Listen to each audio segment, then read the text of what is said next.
I have no idea what I'm doing. But not to worry, I've come dressed for the occasion. Well, good morning, good evening, good afternoon, everybody out there on YouTube, wherever you are in the world, whatever time of day it is for you.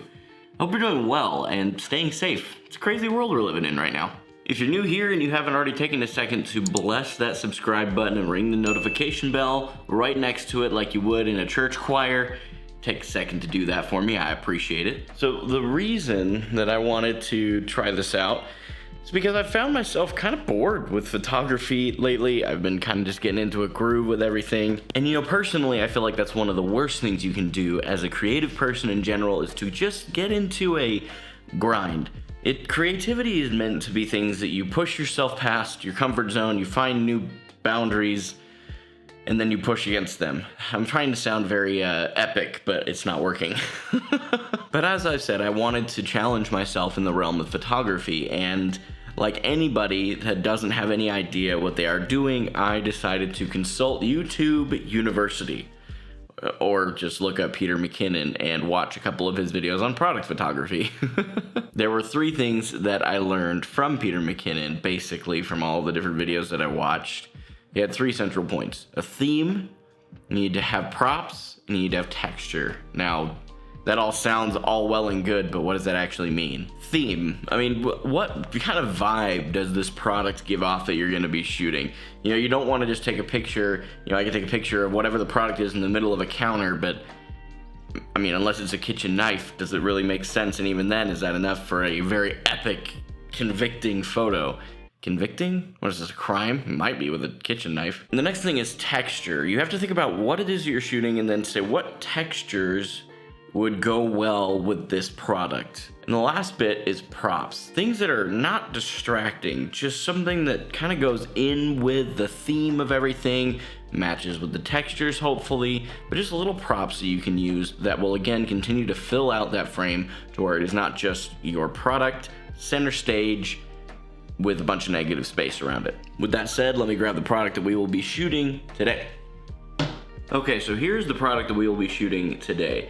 This is the Gamer Supps tub. They have several different flavors. The flavor itself is not the important part, nor is it that I'm not being sponsored by them. I think I should make that clear. I feel like innately people will ask, so I'm just gonna throw that out there real quick. And while this is not sponsored, I do want to recommend this product firmly to you because personally, this product has been a massive help to me, especially as I enter into this next phase of my weight loss journey where I'm going to be attempting keto for 30 to 60 days minimum, potentially longer depending on how my body reacts to it.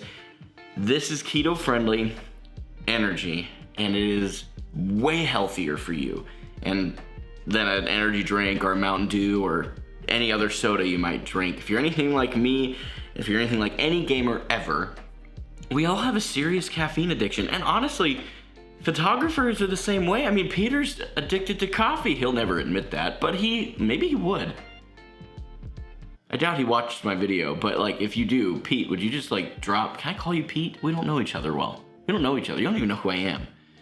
Moving on. Point I'm making is this is an incredible product. I highly encourage you to taste it for yourself. There's a sample pack that didn't cost much, if anything. I think I had to pay for shipping. And if you decide to order anything, I want to ask you a huge favor personally to use my friend Bearded Luke's code for a discount, and I know it supports him. I forget the discount number. Luke, if you watch this video, which again, cool if you do, but I would be surprised if you knew that I did this. Would you let them know in the comments and I'll pin it for you?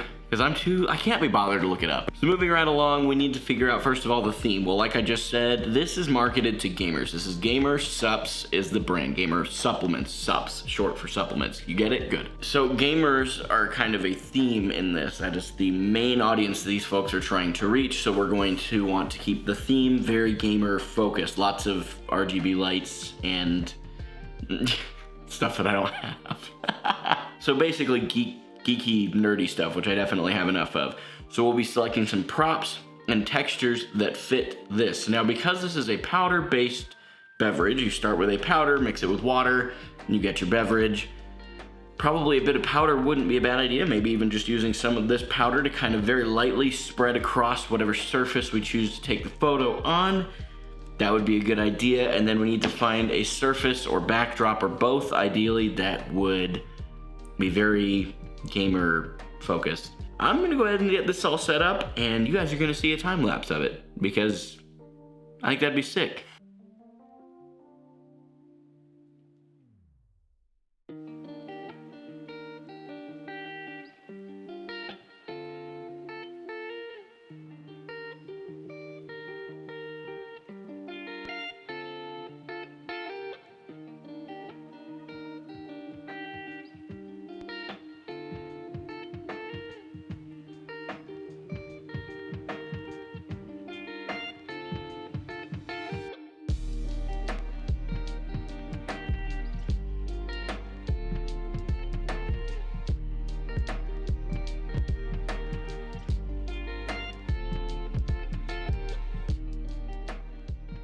Okay, if I'm completely honest, you don't grow outside your comfort zone is my favorite phrase in the world, but it's also uncomfortable. Shocking. Well, I'll let you guys be the judges. Here are my final photos. I don't know that I really care for either of them. They were both photos that I can start with. They were a good start, I think, to my very first product photography that I've ever done. But I did run into a couple of things. First thing, I didn't really have a lot of time to go buy a bunch of stuff and I'm not talking about gear, like I'm talking about props and things. Gear is not huge. I would argue it's not the most important thing in here. I also would argue I undershot a little bit. I didn't shoot enough different compositions with the same props that I already had in my apartment. And the other thing I ran into is, especially on that square ratioed one, you can tell that there was some kind of weird issue when the photo exported out of Affinity Photo, and that was just after I finished processing the RAW.